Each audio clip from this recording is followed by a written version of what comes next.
What is going on, everyone? I am Braxton, and this is BWC Racing. Out here with the scale replica of the Pro Mod. This is the first time I've had it out legit as the Sudakar replica. This is the first time it's been all dolled up, and it's all pretty. I had it out at Cedar City for actual re-rock. Didn't really do anything with it. I was just testing the parts mainly in the axles, because I mean they're Chinese axles, so you got to expect them to go bad, right? Like $100 on Amazon for those beautiful things. So I'm definitely gonna have to go through and end up replacing all of the parts eventually. But in the meantime, it's working great. Like I even had to drill out a shaft while I was in Cedar City to put a new pin in it, and it was a whole mess. So we are up at Three Falls in Laverkin. No, actually, I believe this is in Hurricane, not in Laverkin. Confluence Park is in Laverkin. This is in Hurricane.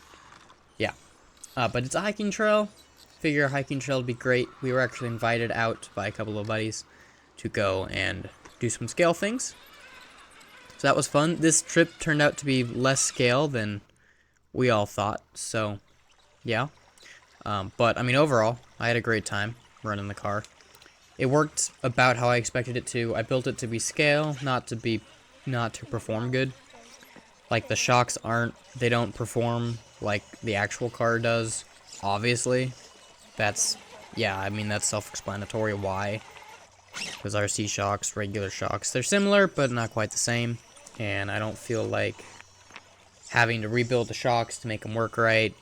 They're cheap $20 Amazon shocks. I mean, I cheaped out on this car for the most part because it worked out. Besides the wheels and tires are $200 alone. Those are $100 RC four-wheel drive wheels, and then, well, it gets to $175 then.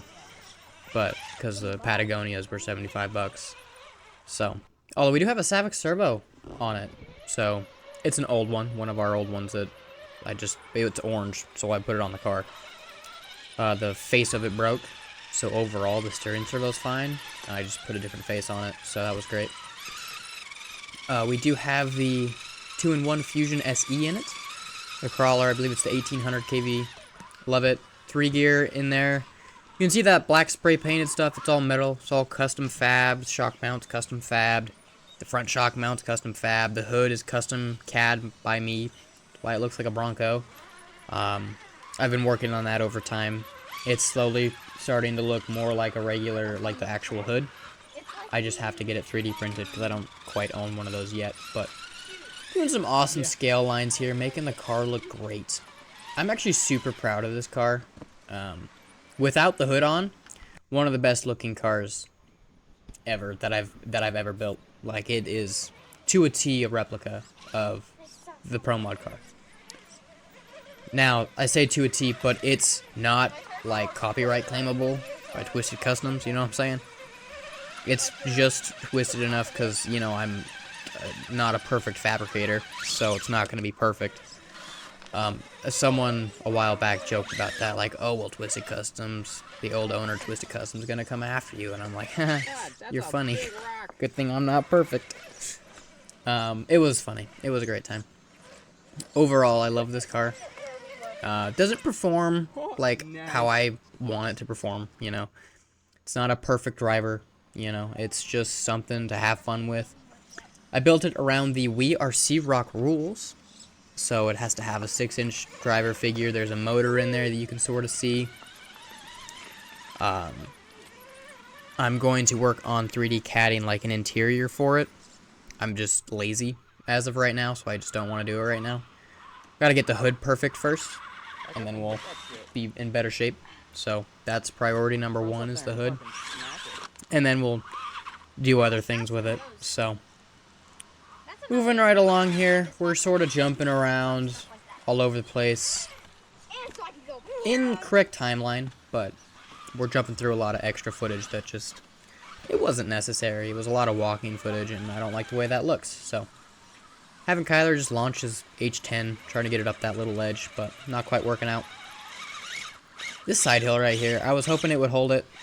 there's a lot of mud in the tires. I mean, I can't blame the car for something that's not his fault.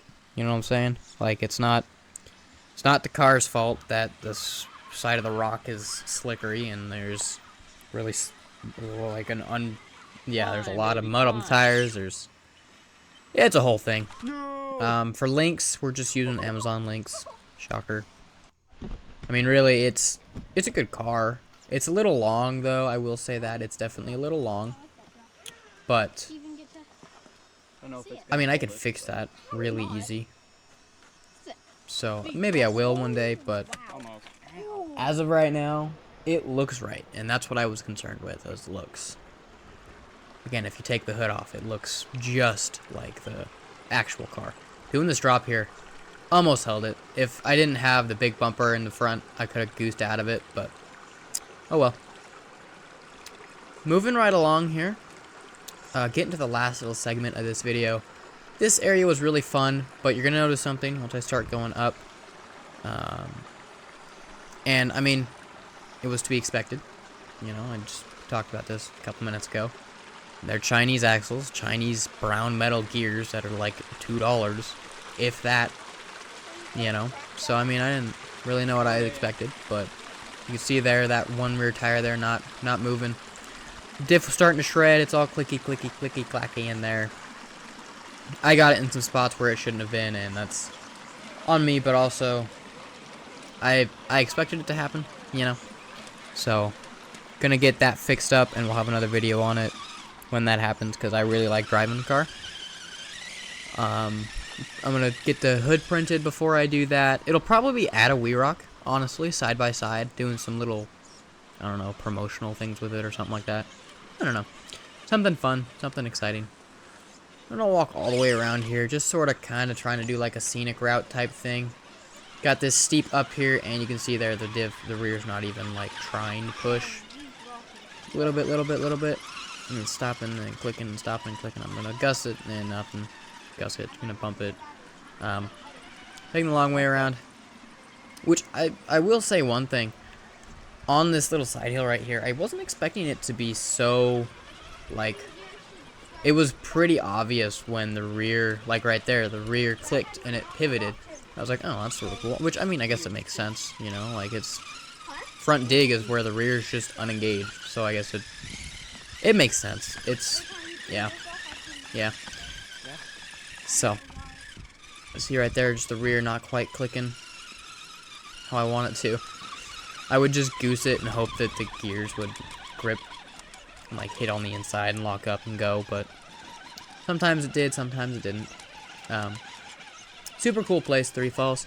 I highly recommend checking it out, even if it's just as a hike. It was a really cool spot, really cool hike. Yeah, I thought it was awesome. So, just getting to the end here.